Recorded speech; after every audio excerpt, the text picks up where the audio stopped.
Hello, everybody. This is Anna and Brian from a Audible podcast, and today we have our next guest for AI episode, the first AI video episode. Yay! It's Paolo Santanicchia, who is a MetaAds specialist and digital marketer. How, Paolo? How are Yeah, you? I'm fine, thank you. Great to be here. Thanks for guesting me in this podcast. I'm so glad to be your first one about AI. Thanks, Brian, and thanks, Anna, for having me here today. Yeah. Thank you for joining us. And maybe can you give a quick introduction to yourself and then your background so our listeners can actually see your journey? Yeah, sure. So I'm Paolo. I'm 23 years old right now, and was born and raised in Italy. I'm in London for some days. Me and Anna met there actually, and we had our first meet there. As always, since 2017, I've been running MetaAds as a consultant and as a freelancer, which I'm still. For companies, I was starting with music, actually, with music artists and so on, and record labels. And then the artists themselves recognized that there was no possibility to make a living out of music soon, fast. So they started promoting their startups, and they were asking me, which I was already doing some methods for them to promote their businesses. So I started there promoting businesses, and now I'm so vertical with AI and SaaS. That's also because the market requires that, and the market is becoming always full, every day more complex and more full of these startups based on AI and AI-powered tools that want to increase their customer base. So Meta is still their favorite acquisition channel, and so that's where I come into play. So can you tell us about how what was your first experience with AI, and why, I guess, how does that lead to you using, that tool nowadays for your own business as well? Yeah, so my first approach with AI was actually, as maybe most of the listeners that you have, with ChatGPT, that was released maybe in 2022, or at least it became popular in 2022. And the funny thing is that ChatGPT was just banned in one country, which was Italy.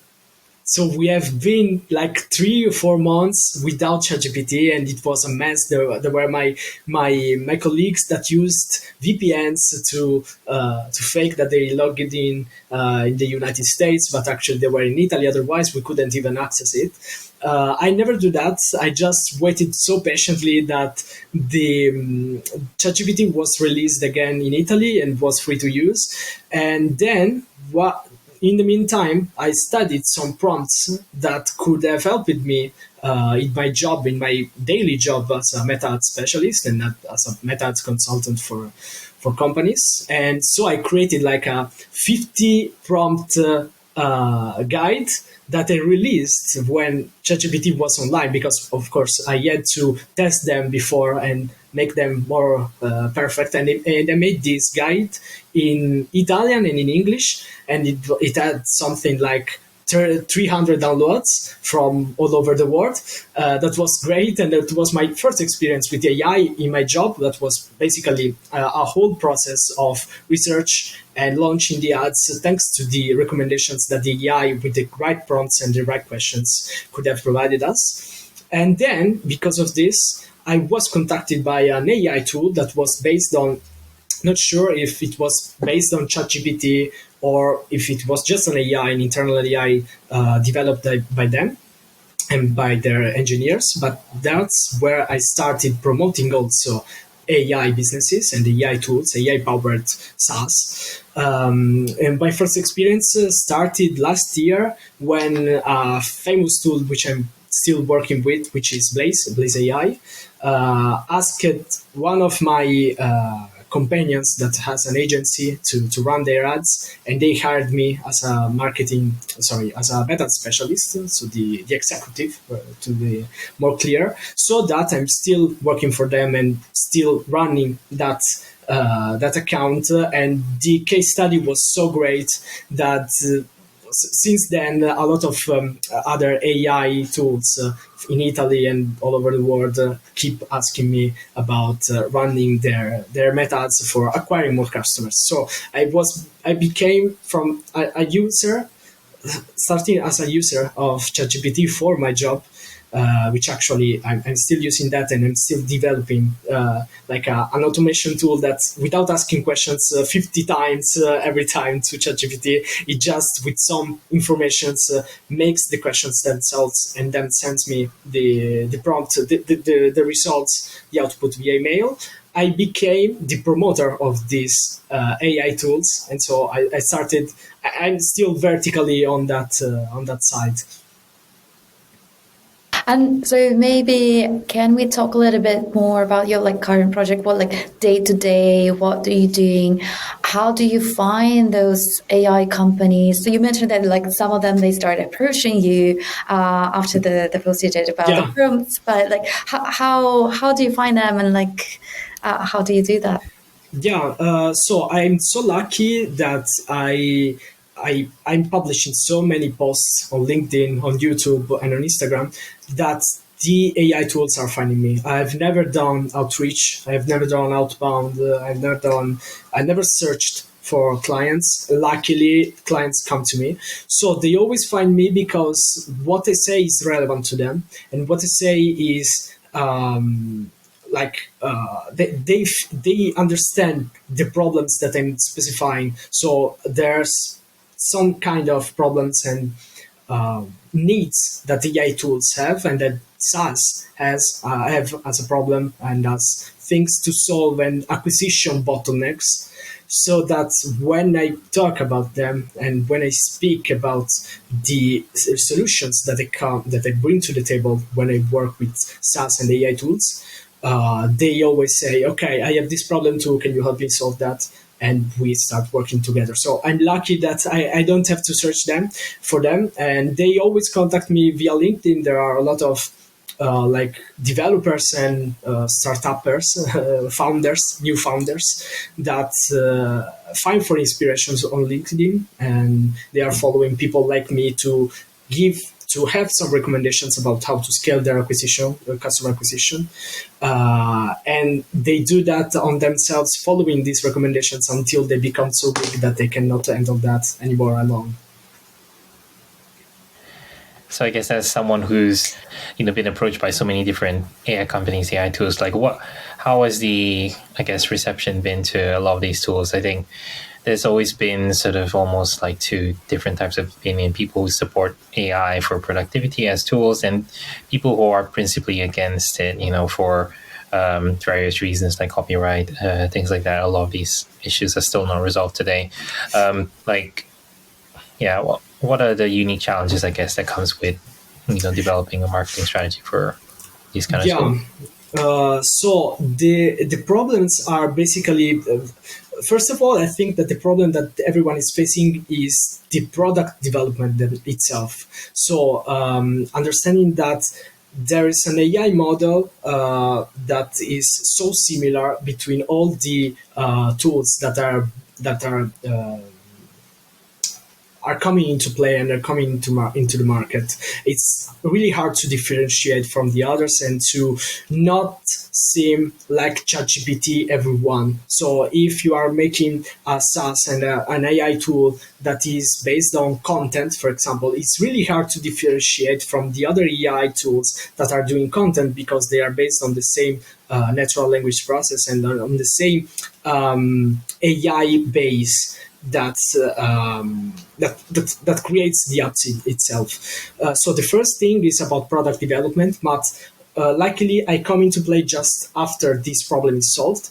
But then there's still the problem that is the perception that the user has about this specific product that has to be different to the others. So, for example, I always look at the comments, which is part of my work and a great part of my work. The comments under the ads of the clients I'm running ads for, and the comments are most of all about okay, that's the same AI that everyone is proposing. Okay, but there's always the the output that is the same among all the other apps, and most of all, comparing to ChatGPT is not very different what you are offering. So I'm not using your AI because you are like the others and you are always based on ChatGPT, which maybe is not even true, because someone has gathered so many investments and collected so much money to invest to develop an AI themselves and develop a language themselves. But the main issue is letting people know that this AI is different, that this product that I'm promoting to you is different, and that you can have incredible advantages in doing that. This is the first problem, so the perception that people have about your product. The second one is about churn. So the people that are unsubscribing from your AI, like monthly payment and monthly fees, because of the mismatch between the expectations and the actual reality and the actual things that you can provide to the users. And this is something that maybe it will still be a problem for some time, because people are expecting that AI will actually replace your work, and not in a negative way, but rather in a positive way. So people think that hiring an AI agent, or subscribing for a monthly payment of an AI, they will not have to do anything else because the AI will do everything by themselves. But actually, we are not there yet. And I don't know if we will ever be there yet.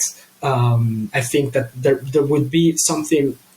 We will have the chance to speak about this and about the future of the AI in our jobs next time or in the next questions. But what I think is there's a mismatch between the expectations and the reality. Not the reality, because the AI tools are not able to do that, but because the AI itself is not able to do that yet. It's not ready yet to replace our jobs completely, and people don't understand this. But if we, for example, to calm our nerves, especially for if you can advise some digital marketers what skills they need to develop to stay relevant in this fast changing. Not be replaced by AI, you mean? Yeah. Okay. So what I've noticed during these years is that the focus is going on the psychology under the ads, behind the ads. Well, let me explain. So I don't know if you are aware of this, but in 2021, Apple released the iOS 14 update. iOS 14 is well known between digital marketers because of the severe limitations that the Apple platforms, the Apple ecosystem gave to the apps. So they allowed the users to decide if they wanted to be tracked by those apps they were opening or not. So if you open Facebook, they said, do you want to be tracked by Facebook outside their app, which is like how the pixel works and how the old tracking works? And many people answered no. So from a day to another, from a month to another, it was April 2021, we lost a lot of data, and Meta itself lost a lot of data, and the efficiency of the MetaAds campaigns went down. That was an issue because Meta had to recalibrate and find another way to be efficient as it was before, because Meta is known to be one of the best performing acquisition channels online, at least. And they decided to bring the focus on the content itself. So they weren't able to track anymore on the external websites, and they created the conversion API, which is more or less solving this problem. But what they did in the short term was focusing on content. So if we are showing, for example, microphones, and you are interacting with videos about microphones, you will be targeted with other content about microphones. What does this mean? That the content itself is doing the targeting and no more the metapixel, to make it in a simple way, to put it in a simple way. So this means that a marketer, a digital marketer, because of this AI of Meta itself, is doing our job of targeting people, which is something that we cannot even control yet anymore. I mean, we need to focus on content. And to focus on content and to be better at creating content, we must know psychology. We must know the psychology behind the creatives and the psychology about showing the ad and how the ad appears to people. And that's why I also said that before, that one of my biggest part of my job is reading comments and understanding what is going through, what people are going through, and understanding how to solve their problems, their doubts, so that my content is more relevant and the targeting can work better. And as long as the AI, which is Meta in this case, is doing the job for me, so to target people, my only job is about the content itself, studying the psychology behind to make content more relevant, and as a consequence, making a good strategy. AI is not yet ready to make a good strategy, and this is something that we can do as humans still.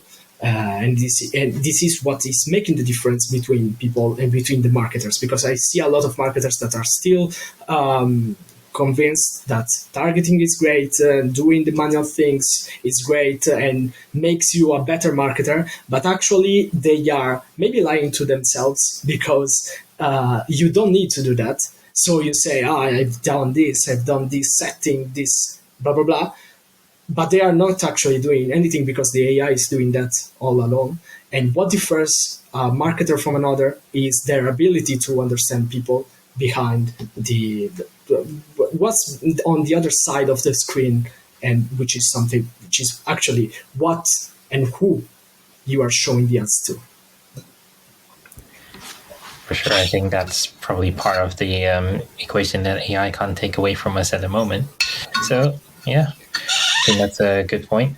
I guess, like, maybe more generically, do you see yourself incorporating AI more into your own workflow after being exposed to all these different tools? Is there any kind of other standout tools that you think can help, I guess, get rid of the more tedious work that is not the kind of creative that takes time away from the creative work that you need to produce like unique content? That's a good question.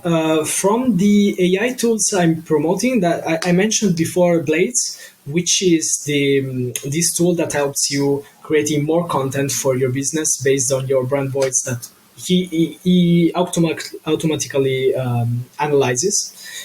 So it just creates content based on your brand voice and tone of voice.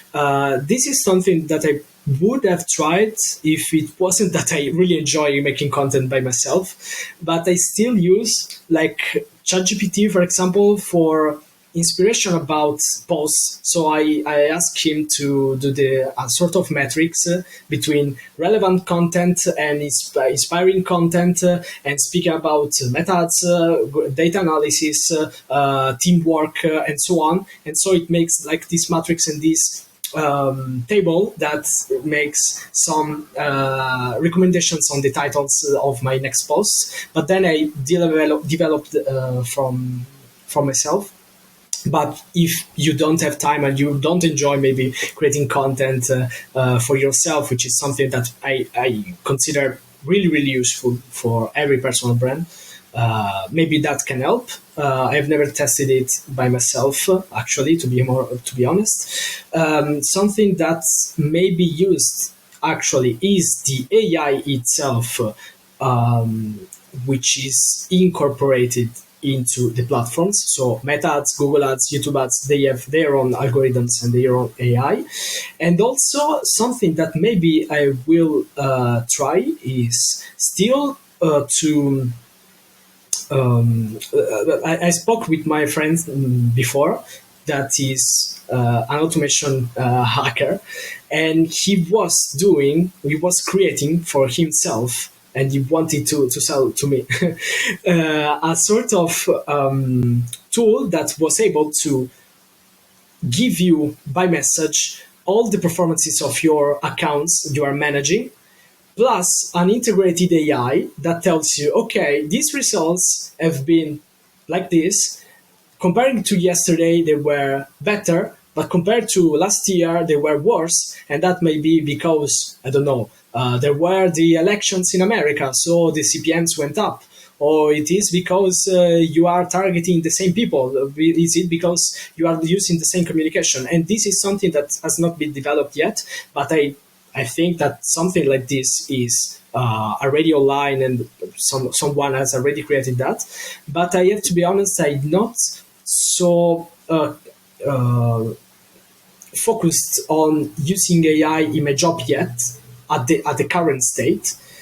Something I could use that for, that I'm not maybe getting advantage of 100%, is the generative AI, the like Midjourney, for example, which for most of all for someone who has not a specific product created by themselves can be useful. For example, I was promoting a brand of lasagne in London. I'm sorry if that's a blasphemy for you, but as an Italian, I couldn't accept this job from an Italian that was moving to London and created lasagne that was delivering in all over London, all over the city. And Midjourney helped me creating some lasagne. It was a little bit hard to have an actual lasagna, like we make it in Italy. But besides of that, I think that they are going on the right direction. Midjourney, as well as like maybe it's I don't know the other ones. How are they called? Gemini is making images, something like that, generative AI. And Dolly Yeah, this kind of products. And Midjourney is the one that I was born with. So the one that I first used.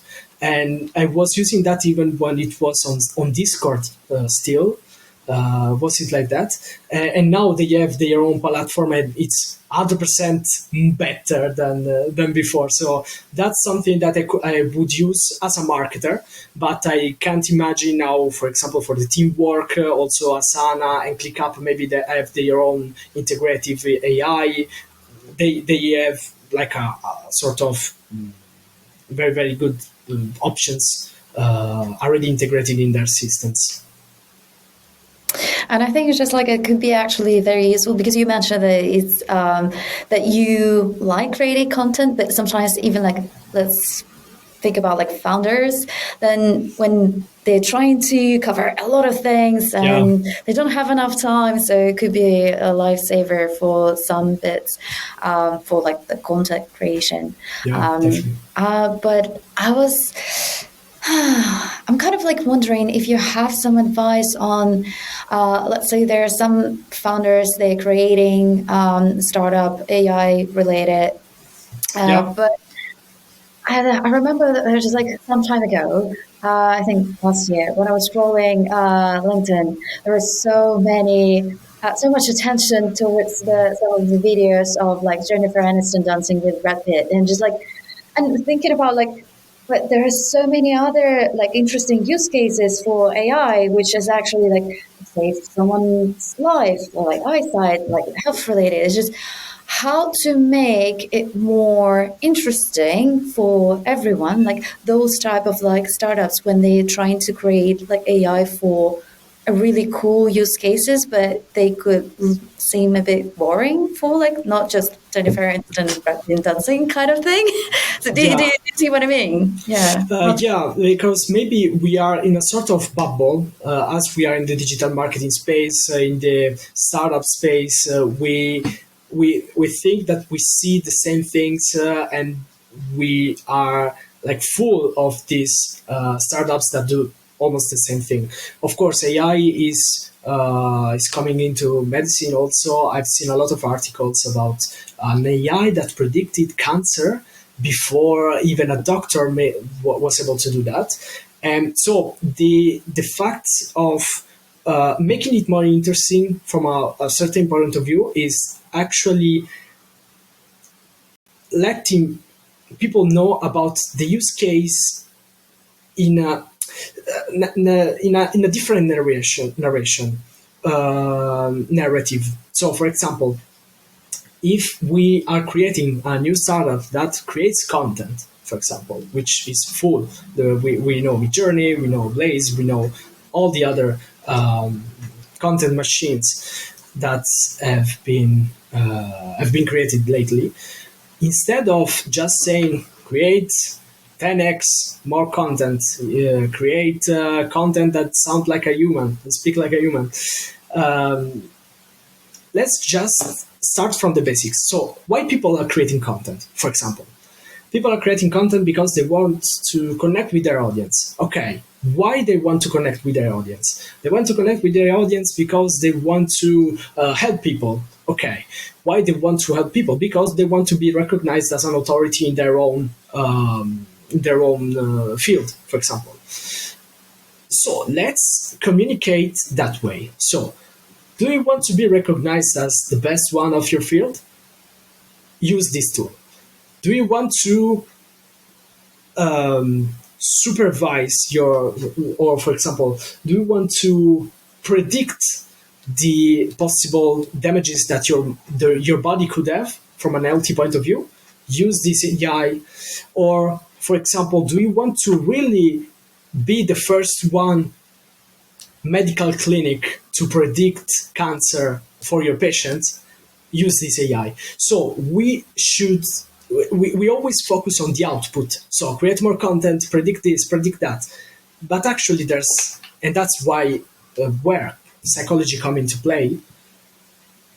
Start from scratch. Remember why we are doing things. We remember why we develop things, and remember why people buy things, which is like 20% because of something logical and 80% for something more emotional, more deeper into us. So that's where I would start.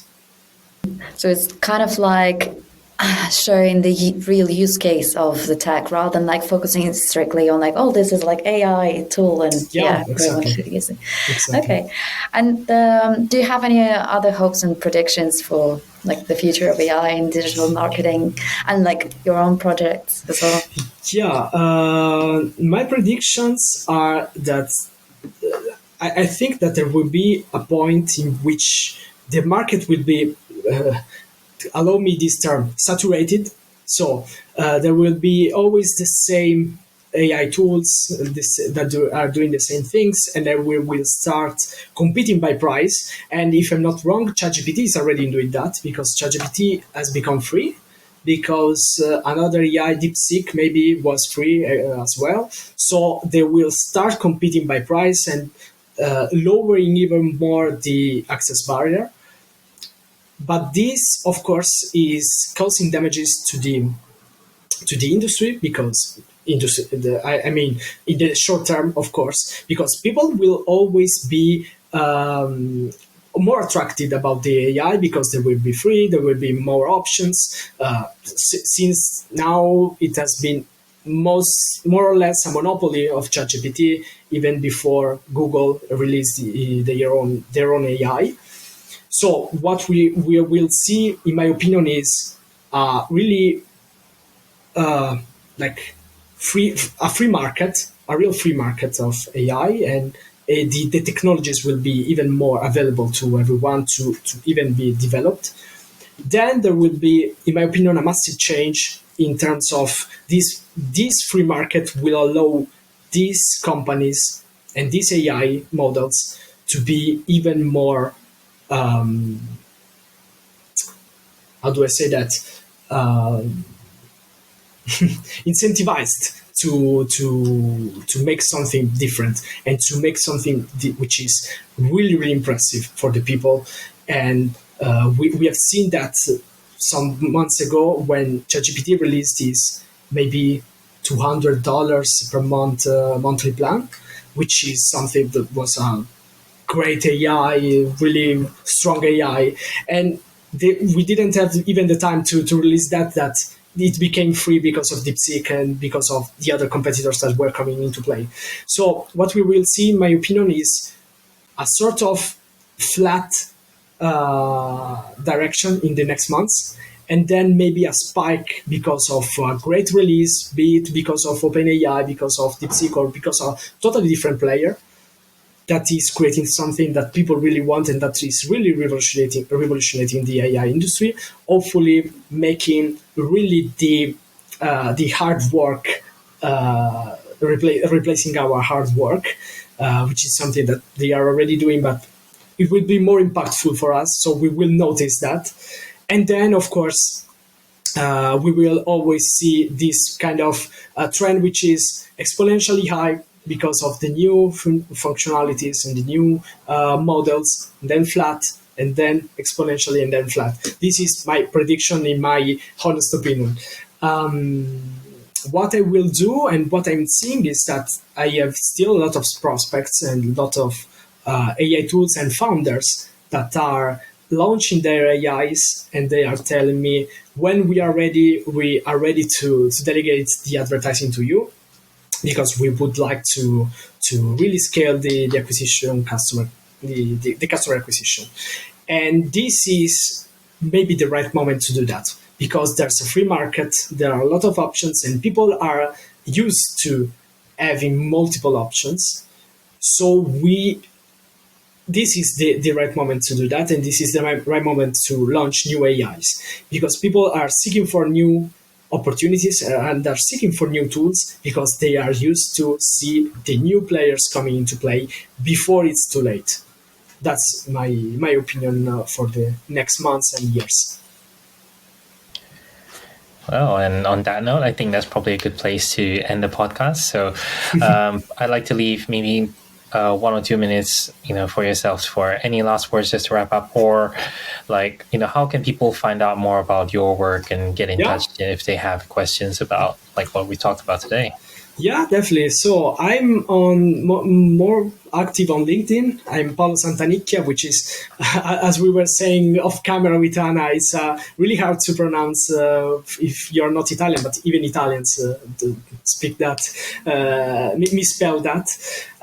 So I'm Paolo Santanicchia on LinkedIn, where I'm more active, also on YouTube and Instagram with the same name and the same handle. Also, something that is a good news for me is that I will be speaking this April in Brighton, so in your country actually, at Brighton SEO Euroconf. I don't know if you know that, and I will be the 11th of April. I will do, of course, my speech in English, and I can't wait to see you or anyone listening there. And I'm always open to network, no matter if you are a founder, if you are a digital marketer, if you are a student. The best connection I had were always at the events, and maybe 1% of them are founders. All the other ones and the other friends, besides of the working side, I knew them from there, and they were not founders. So I'm always open to meet new people and speak with everyone, because I think that everyone has something to say, even if I'm working in the MetaAds section field since 7 years. Someone that started yesterday studying MetaAds can teach something to me. This is something that I really believe in. Great, thank you so much, and we sure will include the links, and hopefully you can actually meet him in person in Brighton if you want to. Definitely. So, thank you for doing this episode with us, and thank you too. See you next time. Thank you. See you next time. Thank you, guys. Bye. Bye. Bye.